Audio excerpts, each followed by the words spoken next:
Hi, it's Cory, and today you're going to learn how to play Three Little Birds by Bob Marley.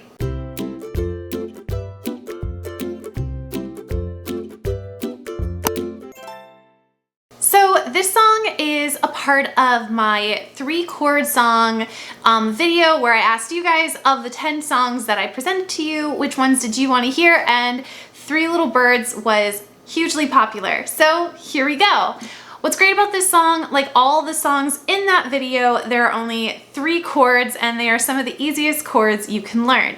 So the chords we're going to be using today are the C major, G major, and F major chords. What's great too is there's only one strumming pattern that's going to be used throughout the entire song, and it's not a short song like duration wise, but as far as lyrics and different parts, it is a pretty short song. There's only a chorus and a verse, and that gets repeated. So it's a really great beginner song, and it's very popular, so I hope you enjoy it. As always, let's make sure your ukulele's in tune. That's going to be a G on the 4th string, a C on the 3rd string, an E on the 2nd string, and an A on the 1st string. Let's look at those 3 chords you're going to need to know for the song. The first one is the C major chord. So you're going to take your 3rd finger, place it on the 1st string, 3rd fret. And there's your C major chord. The next chord is going to be the F major chord. That's going to use your 1st finger and 2nd finger. Your 1st finger is going to go on the 2nd string, 1st fret, and then your 2nd finger is going to go on the 4th string, 2nd fret. And then the last chord, and is probably like the trickiest, but still a very accessible chord, is going to be that G major. You're going to take peace, so your 1st finger and 2nd finger. You're going to place your 1st finger on the 2nd fret, 3rd string, your 2nd finger on the 2nd fret, 1st string, and then your 3rd finger is going to go right between the 2 on the 2nd string, 3rd fret. And when you're making all those chords, make sure that your thumb is placed on the back of the ukulele here. I always recommend trying to get it between the base of the head here and the top of the neck, but you can always slide it down if you want, but you want to try to avoid having your thumb stick out just because you get more support and you don't want to like have this happen. You can hear that doesn't really quite sound right, but if you're squeezing enough and putting enough pressure on that fretboard to get those strings down, then all the strings sound correctly, okay? Let's take a look at the strumming pattern now that you know what chords we're using. So what's really great about this song is it uses one of the most popular strumming patterns for ukulele, and that's the island strum. If you're not familiar with the strumming pattern that the island strum is, you've probably heard it before. It's the down, down, up, down, up. Okay, so really slowly, I'll just do it on a C here. That's down, down, up, down, down, down, up, down, up, down, down, up, down, up, down, down, up, down, up. Okay, super slow. That's down, down, up, down, up. Okay. Now, if that is too much for you and you're working up to that point, you can always just play the chords on the chord changes. So for this song, the words start out with "don't worry," and then that's where that C falls, about a thing, because every little thing is gonna be all right. Now, what you notice there is I only strummed when the chords changed, and I only strummed on a down strum.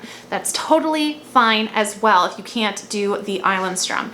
Another option for you would just to be playing on the beat. So the difference there is you're going to continue strumming down on that chord until it changes. Then you're going to continue strumming down, and then you change back. Okay? So progression of difficulty would be playing on the chord changes, playing on the beat, playing with the strumming pattern.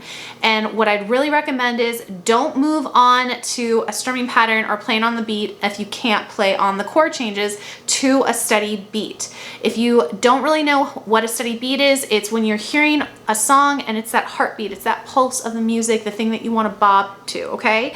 If you notice that there's a lot of fluctuation in your beats, get a metronome. You can get a free one on Google. Like if you just type in metronome on Google, it will bring you one, and you can adjust how fast or how slow the beat beeps for you, and that can really help you with learning how to keep the steady beat. All right, so like I said, you can play on the chord changes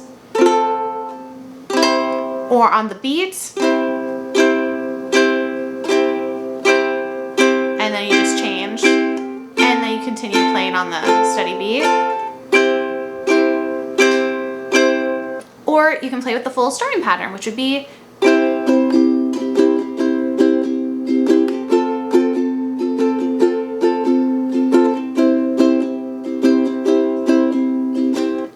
just like that. Now, if you want to really jazz it up, what you can do even more so is add a chuck on the down strums after the first down strum. So that changes from a down, down, up, down, up, to a down, chuck, up, chuck, up.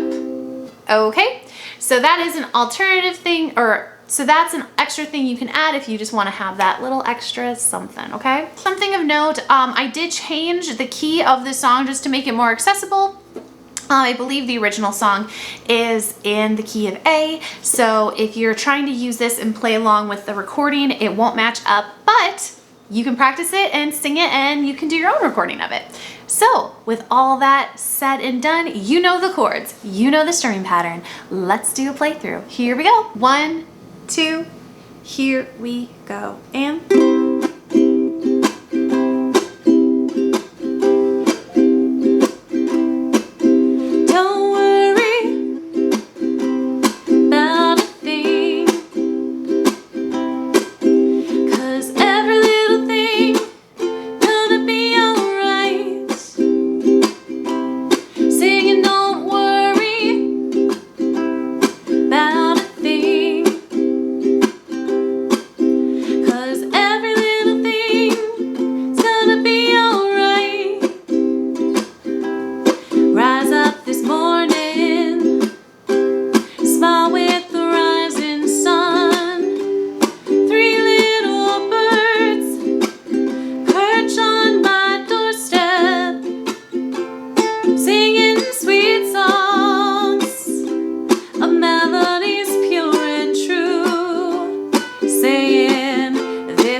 by Bob Marley. Now, if you're finishing this and you're thinking to yourself, wow, that seemed way easier than I thought it was gonna be, kudos to you, because yes, definitely this is a beginner song, but there's lots of ways you can make it more advanced for you. So if the playing on the chord changes is too easy, switch it up and start playing it on the beat. If that's too easy, go to the strumming pattern. If that's too easy, start adding a chuck. That's what's really cool about music, I think, is there's always ways you can improve. Even for me, I'm sitting here and I'm like, oh, I could do X, Y, Z to make it even more interesting to listen to. So always take the song and make it your own. That's a big thing I really want people to think of is, yes, These tutorials are meant to help you be able to play the song, but once you're at a point where you can play it, do something different and change it up. Because if you just wanted to listen to the recording, you just listen to the recording. But no, you want to play it. You want to make the music yourself. I hope you have a wonderful day, and thank you so much for watching. Make sure if there are any particular songs you really want to learn, comment on them below and give this video a like. It really does help both with my channel so it can grow more, but also if you comment, I really do read every single comment, and I do cater the content I make based on those comments. So make sure to get your voice heard and comment down below. So thank you so much, and I hope you have a great day. Bye-bye.